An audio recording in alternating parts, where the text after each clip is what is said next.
Well, good morning, everyone, and welcome to the OnRamp Impact Virtual Conference.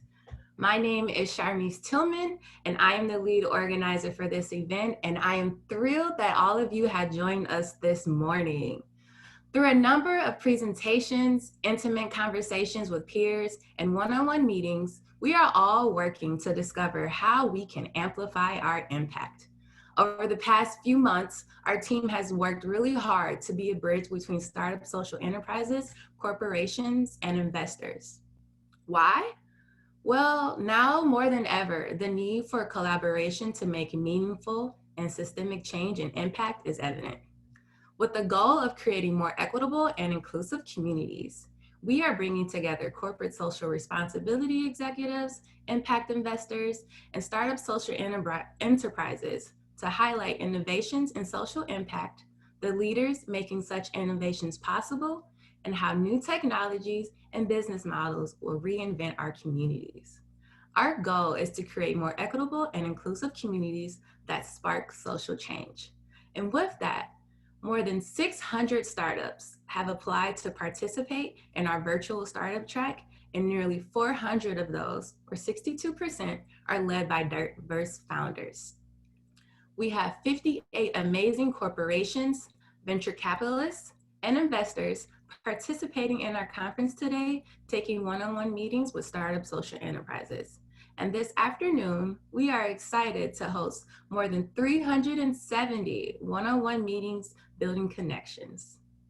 Now, I would like to pass it over to Generator co-founder Troy Vossler to give a brief overview of the amazing work that Generator is doing.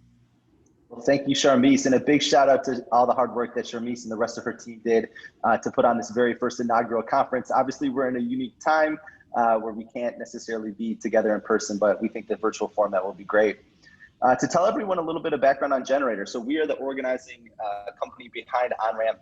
Today, we operate what we call the Generator platform, and this includes everything from pre-accelerator programs, our nationally ranked flagship venture capital style accelerator programs, the work that we do with corporations, and then lastly, the work that we do in the culture sphere, particularly accelerators for artists and musicians. You can go one more. So today we operate in over 20 different locations across North America. We literally have a presence in all these cities, and as a result of that, we are fortunate to be the most active investor in the Midwest since our inception in 2012.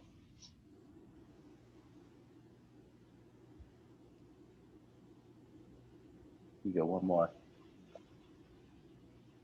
We try to be very transparent with our data. So just in the same vein that Sharmise was sharing the applicant numbers and the diversity statistics, on the Generator side, since starting in 2012, we now operate 23 different accelerator programs in 20 cities. In total, we have worked with more than 500 startups that have gone through one of our accelerator programs.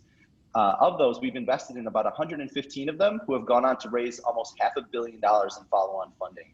We also track all of these things such as demographics, gender, race, veteran status, and immigration status, and we publish it on our website. So if you're interested in learning more, you can go to generator.com/statistics.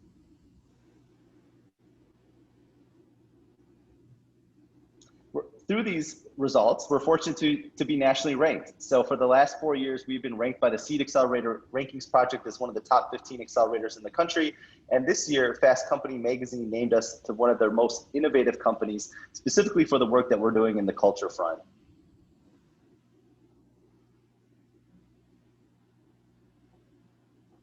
That leads us into how do we work with corporations. And so obviously all of you on the corporate side who are dialed in and participating in today's startup track are familiar with that side of it.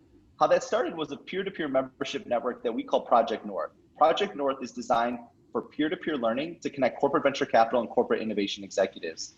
Today, we work under contract with more than 50 member corporations across the country in very diverse industries, helping them develop, grow, and mature their corporate venture and corporate innovation practices. As an outgrowth of that, we then decided, well, we have great corporations on one side and we have great startups on the other side. And that led us to the OnRamp conference series. Really an efficient one-day event designed to connect the best of the corporate executive world with the best of the startup world. Today, we operate OnRamp conferences in a variety of industry verticals. You're here in the very first, the inaugural OnRamp Impact Conference, but we also hold this same format OnRamp event in agriculture, education, entertainment, healthcare, insurance, manufacturing, and retail.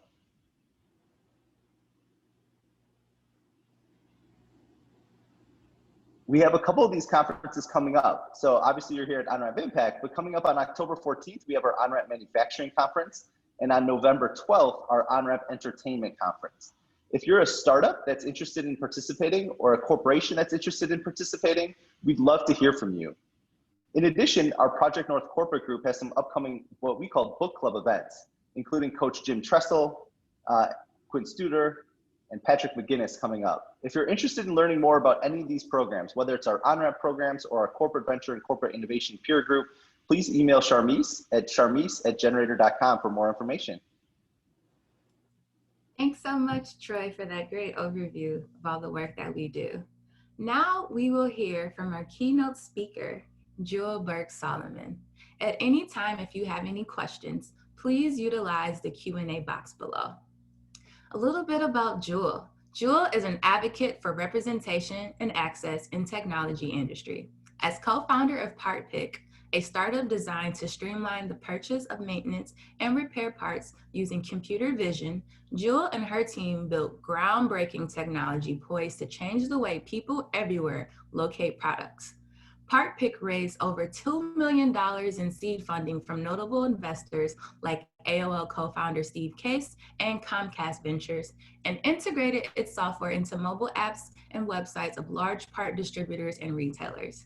PartPick was acquired by Amazon in late 2016, and the technology now powers visual search for replacement parts in the Amazon mobile shopping app. Jewel most recently was appointed head of Google for startups in the US. She currently resides in Atlanta, Georgia with her husband. All please welcome Jewel Burke Solomon. Hi, everyone. Good morning. Thank you so much. First of all, can you guys hear me, see me okay? All good there? Yes? Thumbs up? Okay, I'm just gonna roll and make sure. Again, good morning. Thank you to the Generator team, Charmise, Troy, everyone who was a part of organizing this event. Thank you so much for inviting me to be here and to be the keynote this morning. And also thank you to the 183 of you who are participating. I don't take it lightly that you're here this morning. I know many of you are juggling a lot. I have business partners that are participating in Zoom school and all types of things. So thank you so much for just being here this morning. I would love to talk on the topic of social impact investing and why it's so important. But I actually think that most of you already know the answer to that. Most of you are already involved in social impact investing to some extent. And so what I actually want to spend our time on this morning and would love to allocate a good bit of it to Q&A is actually expanding the definition of social impact. So I want to tell a brief story. Charmise alluded to it in the introduction, but I was a startup founder just a few short years ago, even though it seems like a while ago. I founded a company called PartPick back in 2012, late 2012, early 2013. And the business, we created technology to recognize replacement parts.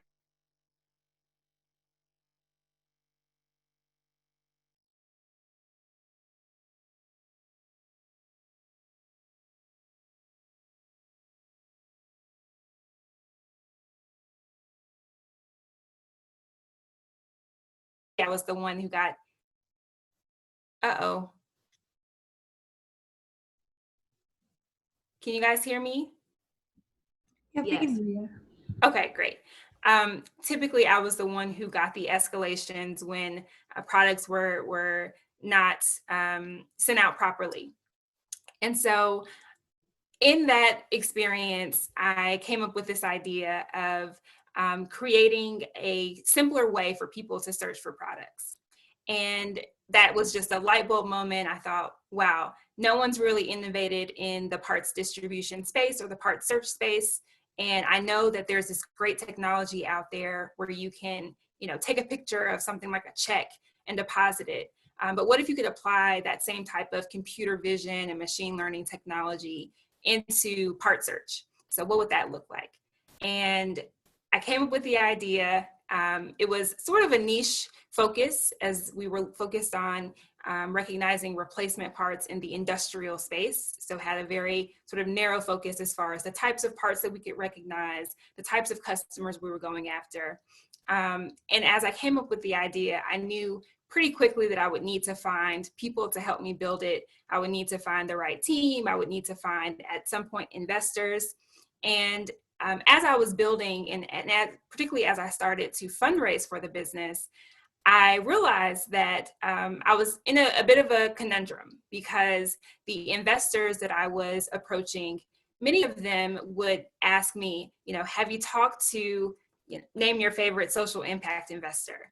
And mostly I think they were asking me that because of the makeup of my team, our identity. So me as a Black woman founder, our executive team were all kind of Black co-founders. And so oftentimes I would go into pitching an investor and they would ask me, have you talked to Keynote Capital, or have you talked to, Impact America? And I would say, well, no, we haven't pitched them because we don't necessarily fit nicely into the social impact sort of remit. And when I spoke to funds that were focused on social impact, they agreed. They didn't think that we were really a social impact company.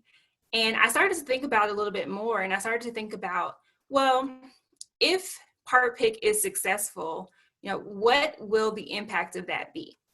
And I changed my opinion, and I decided, actually, this is a social impact company, and we should be able to tap into social impact dollars. But at that time in 2013, there were pretty, I won't say strict, but pretty rigid definitions of what does it mean to have a social impact company, using frameworks like ESG and some of the things that I know you all are very familiar with. So I noodled on this thought a lot, and I probably got into some light arguments with people, maybe some that are even on the call, about this notion of social impact investing, and how it is, in my opinion, it is social impact investing when you're investing in founders who have the potential to invest back in their communities, and that being a guiding light in the work that they're doing. So I kind of took it as a chip on my shoulder as I was building the company, and as I was not able to tap into social impact dollars, kind of proving out eventually that investing in Black founders can in fact be social impact. Investing in Latinx founders can in fact be social impact. And so over the last several years, I've really made it a point to, through my work and through the work of the other members of PartPick's team, kind of prove this thesis that investing in founders that answer a few questions of, what is this founder going to do when the business is successful, and how will that impact the communities around them, and using that to really expand the definition of social impact. That's been a really kind of a torch in the work that I do.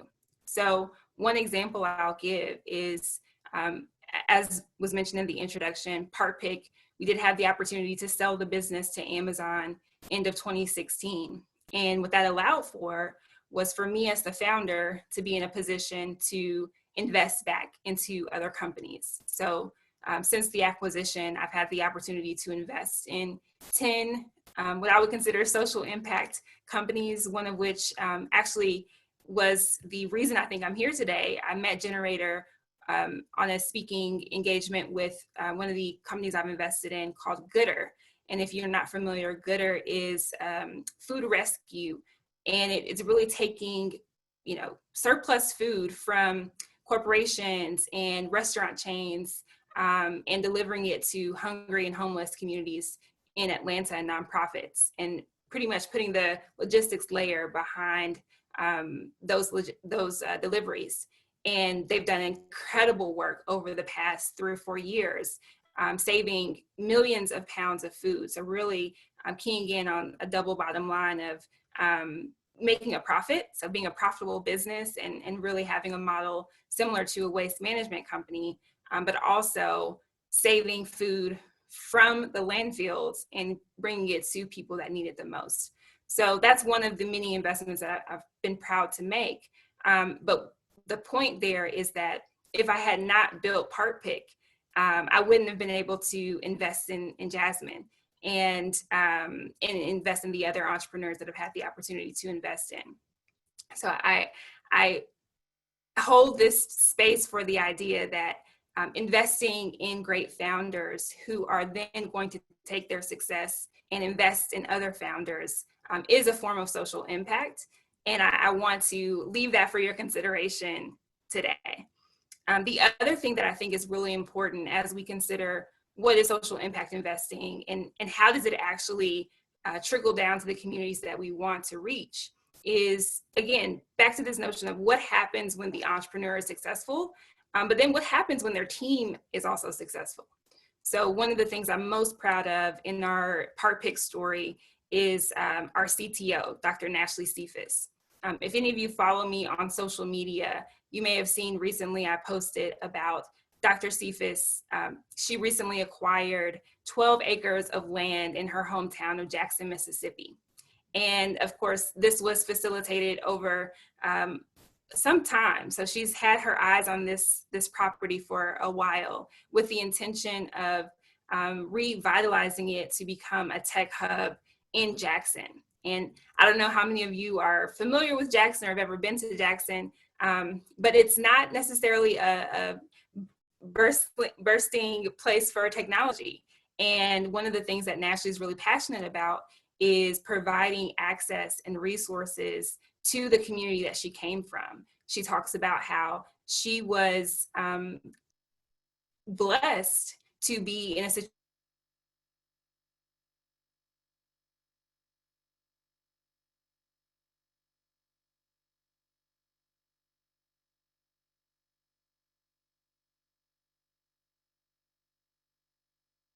and what we know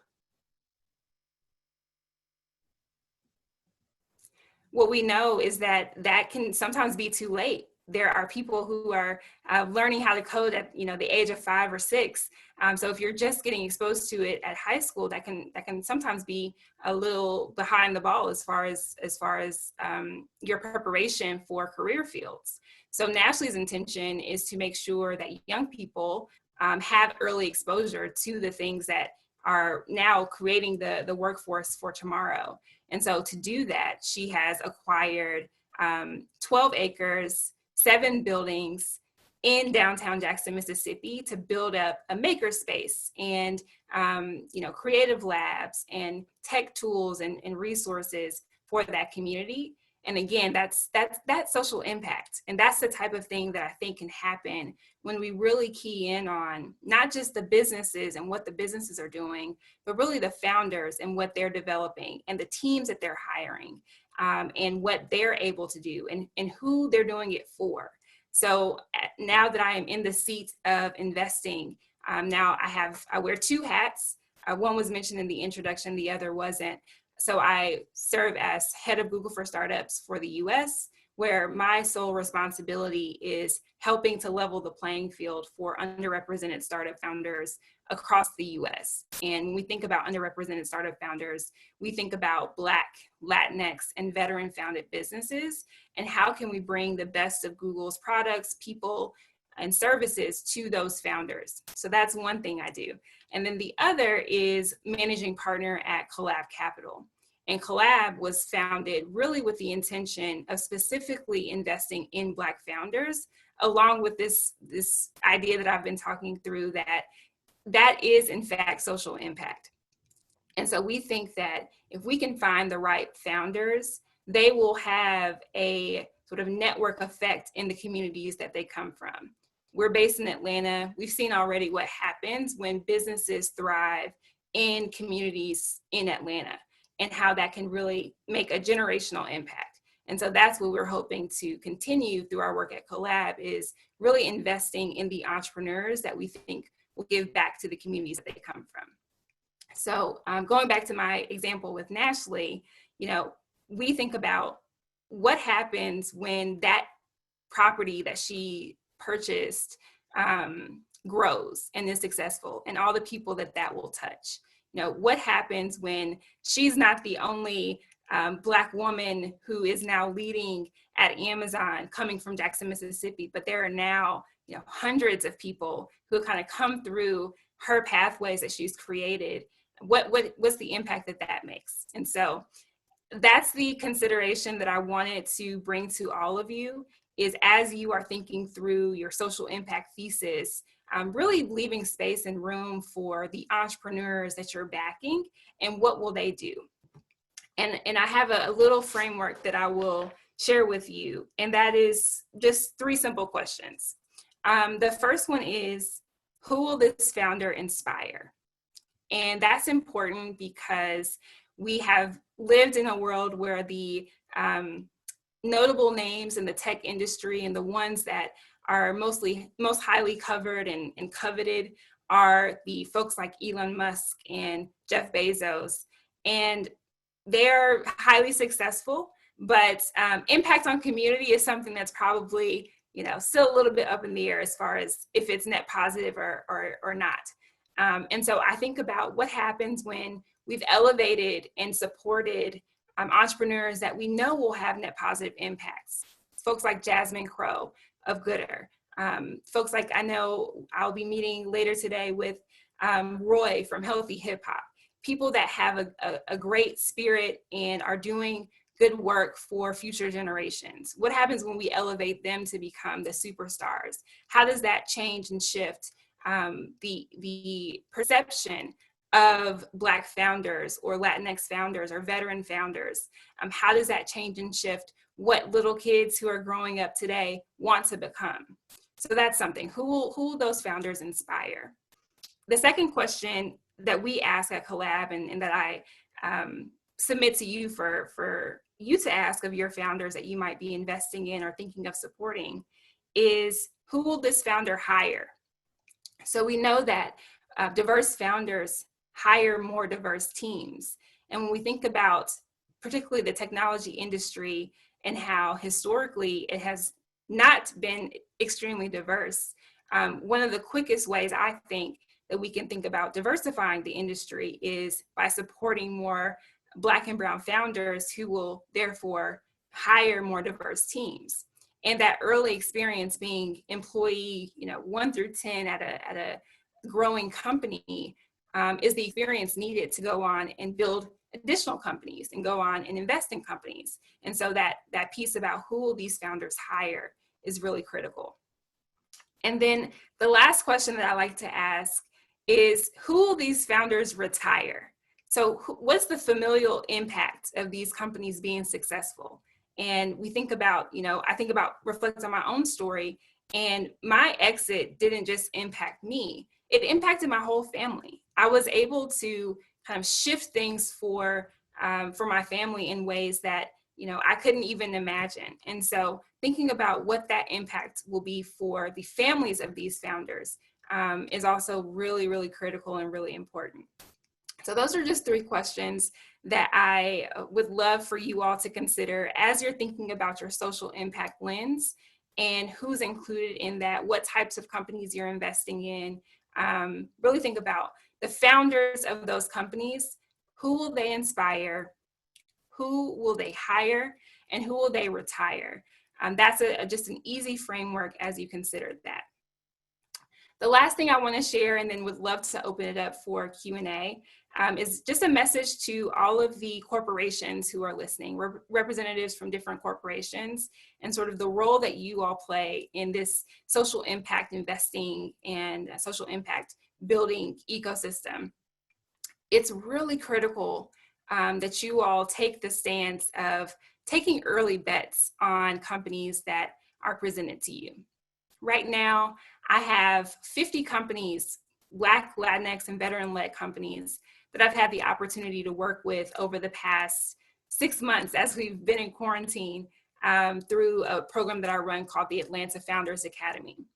these companies have worked diligently over the past 6 months to perfect their pitch, to really focus in on their sales strategy, to focus in on their leadership. And even something we've done that's I think is really important is help them with their mental health. So we've offered therapy services to all the founders in this academy.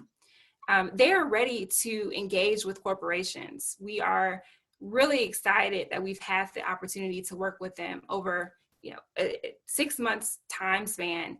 And now we're hoping to get them connected to the right customers. So I invite each of you who are representatives from corporations, if you're looking to engage with great entrepreneurs, social impact entrepreneurs or otherwise, I would love to invite you to reach out to me so that I can get you connected to these great early stage companies that I think is critical for you as corporate representatives to be willing to work with and engage with early. So I will leave it there. I'm really, again, excited to be in the midst of this group and invite questions on anything I said as we kind of carry on this session.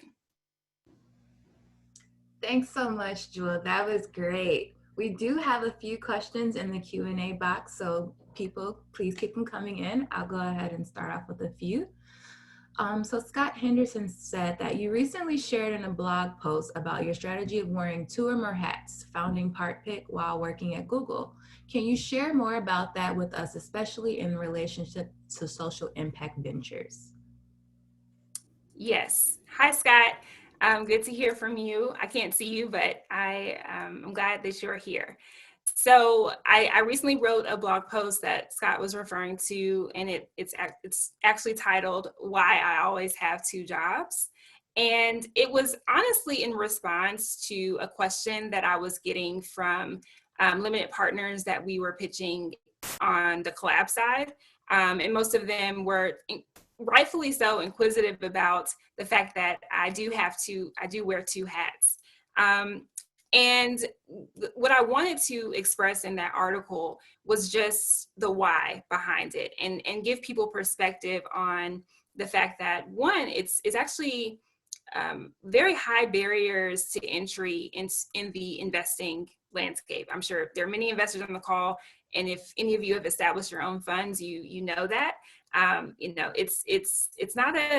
It's not a cheap thing to do to get a fund started from the ground up. But in my case, I saw such a huge problem in my own journey, not having the ability to raise the money that I know we should have been able to raise. And a lot of that being tied to the fact that people had hangups about me as a Black woman founder in the industry that I was focused in on. I am an entrepreneur at heart, and seeing a problem and knowing that I could come up with a solution for it is the reason that we began Collab Capital. But realizing that it's a costly endeavor to start a fund, and unfortunately, we don't necessarily have the generational kind of backing and wealth to be able to go for years, without generating any income. And in my case, it's really tied to the fact that, again, I'm not just responsible for me, but responsible for other folks in my family. And at this point now, responsible for the team and making sure that their salaries are paid and all of that. It's a layered approach that I don't think that many people have a lot of insight into. So that was my reasoning for writing the piece. And if you guys have no clue what I'm talking about, I'm happy to send it out via chat, or maybe someone else can link it in. My hope, though, for that is that it is not a thing that everyone has to do. I really wanted to, one, start a conversation to help people understand what's involved in starting a fund and kind of the cost involved, and also the expectations involved. So one of the things I talked about in the piece is that one of the big pieces about becoming an investor is having a track record. And my way of building a track record has been angel investing, since I haven't worked at a traditional fund in the past. But even that assumes a great amount of privilege. I've had the privilege to angel invest because I had an exit and have the available funds to be able to use in that way. but that's pretty rare to even be able to do that. So I wanted to kind of explore all of these dualities that exist. And I've been very fortunate in my career that I've had a company like Google that's been really supportive of me, and knowing that I can manage multiple things, I can wear multiple hats. And so that's been great as well. That's unique also. And I hold space for the fact that everyone is not fortunate to have the support of multiple companies and great partners and teams that can help through all of this. But that's been my experience. I just wanted to give more exposure and information for folks who were curious about that. Great. We have a few questions about measuring success and defining impact. So how do you measure success on the back end? What are your metrics? And what metrics should a company or a nonprofit use to measure impact? Sure. So that's a pretty big question. I think it has a lot to do with what your goal is or what you're focused on.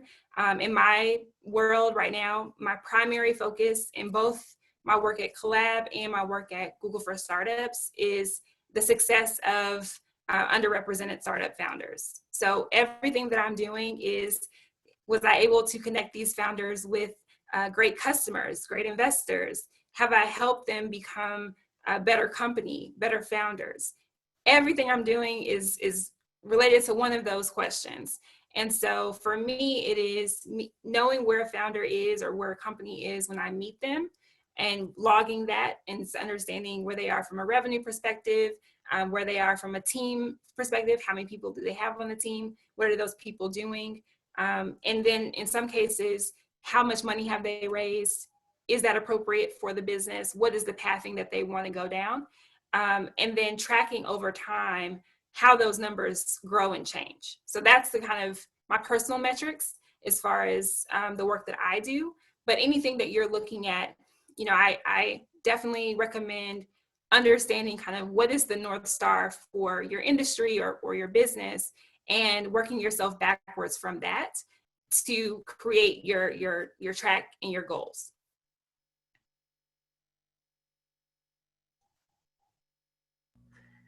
Awesome. So we had a question from a newbie on the line. So in the first 100 days of conceiving your idea, how did you go about creating that actual technology? Did you build a prototype yourself and then call in help?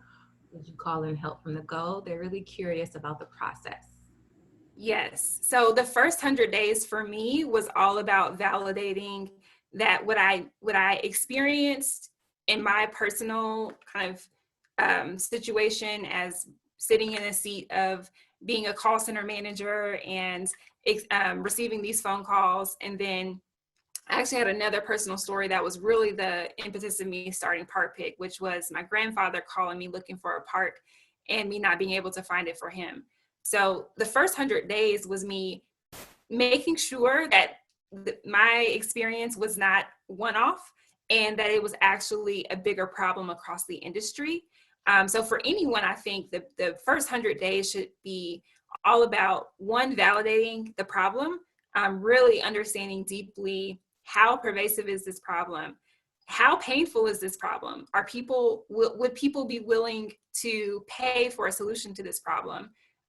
Those are kind of the discovery questions that I think are really important before you build anything, before you spend any money. It's really important to understand the depth of the problem that you're seeking to solve.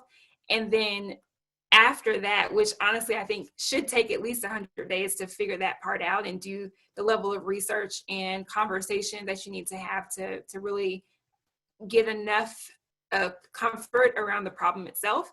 Then I think you can move on to thinking about, what does the first prototype look like, or what does the landing page look like that I could put up to assess if this is something people are interested in.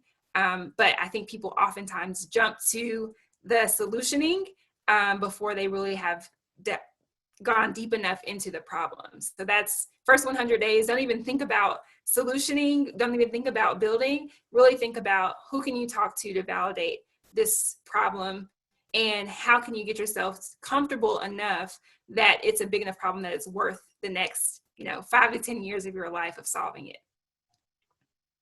Great advice. Now, as you ask impact investors to broaden their focus, what are your conversations with traditional VCs to broaden their scope and not discount Black founded companies as impact companies? That really stood out to Amber Porter. That's a great question. You know what? I have taken the approach that I can't I can't save everyone. But I hope that what I really hope is that um, my success and the success of the companies that I invest in creates a shift for the industry. So while I don't spend a ton of time trying to convince uh, what I consider kind of traditional VCs to change their pathing and their way, honestly, because many of them are subject to the LP agreements and sort of what they've set forth as their thesis. And they're typically locked into that for, 10 years plus.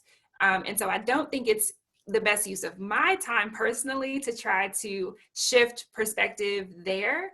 But I do think it's really a great use of my time to try to demonstrate that there are alternative paths to success. And that's why, with Collab Capital, we've taken an alternative approach, even with the model of the fund. We are not a traditional VC fund. We actually think that it's important, particularly for Black founders, to optimize for ownership and optionality. So we built a model that's around that particular idea. And so I don't spend a ton of time trying to shift the minds and hearts of folks that are locked in. But I do think that that change will only happen when folks begin to see new models for success and new people who kind of break the patterns that they're used to seeing. Great. So when you screen a potential investment, how much evidence from a company do you need to determine their proof of concept, or at least encourage you enough to follow up with them? Yeah, so it depends a lot. I would say, and a lot of investors will say this, especially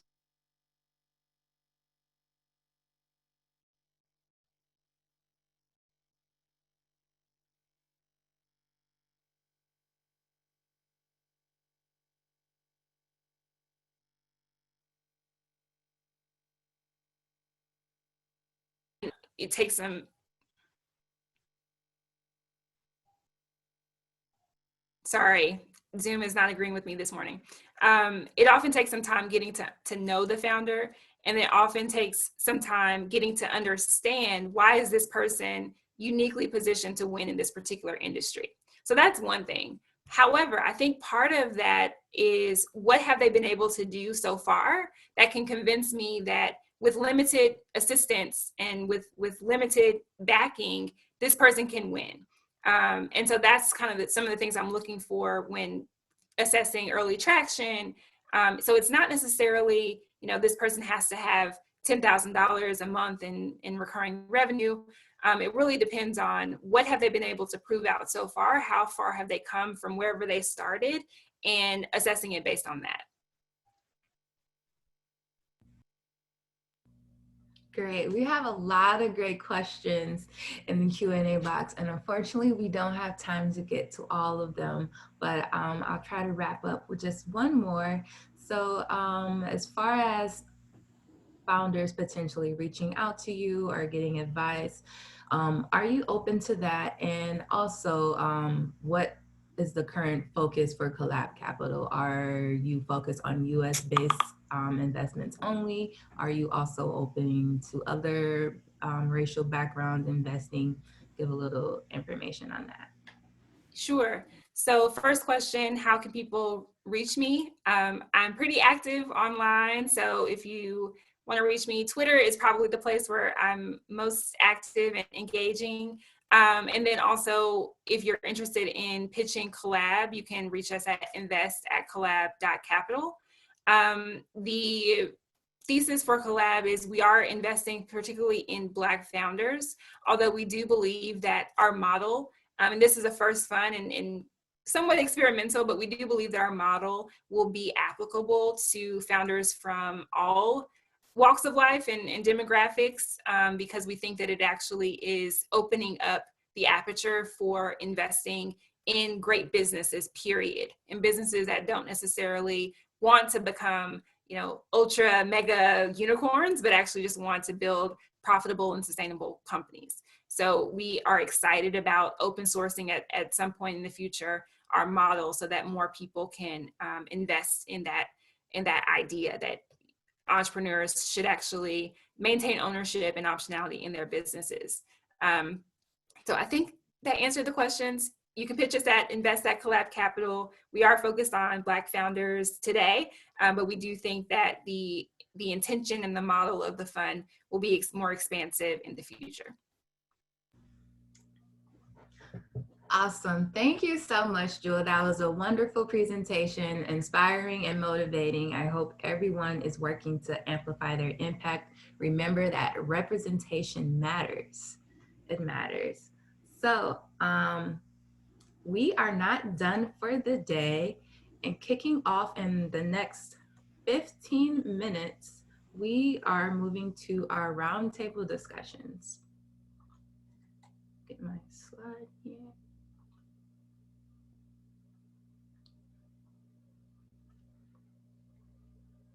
So from 10 o'clock to 11:30 a.m., we are having roundtable intimate discussions with peer leaders. We are covering topics, everything from social impact investing from the investor and corporation perspective, covering diversity and inclusion efforts, COVID-19 response, and how to measure impact. If you would like to join, the meeting ID is down below. And simultaneously, for all of our startup founders, we have a special webinar just for you. We are meeting with Dora Lutz, who is going to give a presentation on how you can anchor your business to the Sustainable Development Goals, followed by a founder-to-founders fireside chat with other founders to hear their experiences on navigating hurdles, leveraging their brand to make a difference, and surviving through a pandemic. The meeting ID is down below if you would like to join us. And last but certainly not least is our signature startup track, where we're having over 370 one-on-one meetings this afternoon from 1 p.m. to 5 p.m. Central Time. The startup social enterprises are meeting one-on-one with corporations. It'll start off with a 5-minute pitch, followed by 15 minutes of Q&A. Once you enter the Zoom meeting room, you'll be greeted by a generator concierge. They will give you an overview of how the meeting will work and then place you in a private breakout room where you'll have your meeting with the corporation and investor. For all of our corporations, the breakout rooms are for your private use, so you can stay in that breakout room for the entire duration of all of your meetings. For our startup founders, if you have more than one meeting, you will have to exit that current Zoom link and then go to your calendar to access the new meeting. If you have not received a schedule from me, you are not scheduled for a one-on-one meeting. And that wraps up our very first session. I look forward to seeing you all in the next 12 minutes at our next sessions. And let's continue to explore how we can amplify our impact. Thank you all so much, and I hope you enjoy the rest of the conference.